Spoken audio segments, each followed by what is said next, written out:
ভোটের বাকি আর মাত্র কয়েক ঘন্টা।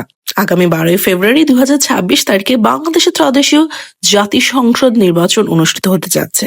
2024 সালের গণ অভ্যুত্থানের পর ডক্টর মোহাম্মদ ইউনূসের নেতৃত্বাধীন অন্তর্বর্তীকালীন সরকারের অধীনে এটি প্রথম জাতীয় নির্বাচন।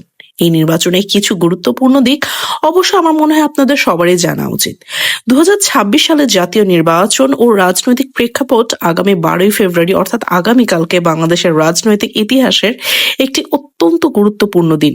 এই নির্বাচনে প্রধান প্রতিদ্বন্দ্বী হিসেবে আবির্ভূত হয়েছে বাংলাদেশ জাতীয়তাবাদী দল বিএনপি, যাদের নেতৃত্বে রয়েছেন আমাদের সবার পরিচিত তারেক রহমান।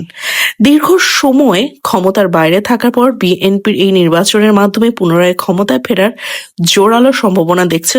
অন্যদিকে আবার ছাত্র আন্দোলনের নেতাদের দ্বারা গঠিত ন্যাশনাল সিটিজেন্স পার্টি অর্থাৎ এনসিপি একটি নতুন রাজনৈতিক শক্তি হিসেবে আত্মপ্রকাশ করেছে, যারা তরুণ প্রজন্ম ও সংস্কারপন্থীদের প্রতিনিধিত্ব করছে। যেমন কিনা এই যে ধরেন আসিফ, তাসনিম জারা বা আরো অনেকেই আছেন, হাসনাত আব্দুল্লাহ, নাহিদ ইসলাম, এবং তাদের নাম নতুন করে বা তাদেরকে নতুন করে আমার পরিচিত দেওয়ার মতো আপনাদের কাছে প্রয়োজন নেই। তারা দেশের জন্য কি কি করেছেন 2024 সালে সেই গণ অভ্যুত্থানের সময়, এটা সবাই জানেন। এছাড়াও আরো অনেকেই আছেন এই ভোটের ময়দানে, যাদেরকে আপনারা অনেক আগে থেকে চিনে থাকতে পারেন। এই নির্বাচনে বাংলাদেশ জামায়াতে ইসলামীর একটি বড় শক্তি হিসেবে ফিরে এসেছে। তারা এনসিপির সাথে একটি 11 দলীয় জোট গঠন করে বিএনপির প্রধান প্রতিদ্বন্দ্বী হিসেবে মাঠে রয়েছে।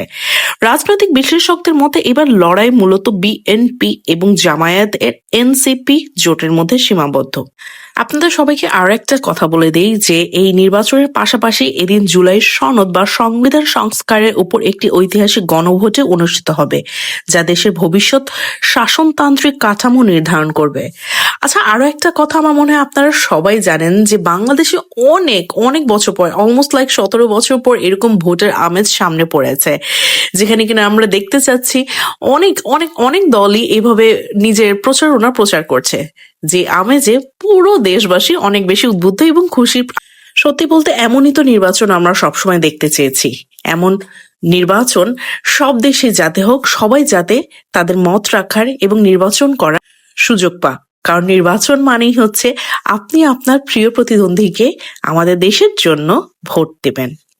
আশা করছি আপনারা সবাই যে যে যার স্থান থেকে ভোট দিতে যাবেন এবং নিজের পছন্দের প্রতিদ্বন্দ্বীকে ভোট দিয়ে দেশের কাঠগড়ায় দাঁড় করাবেন।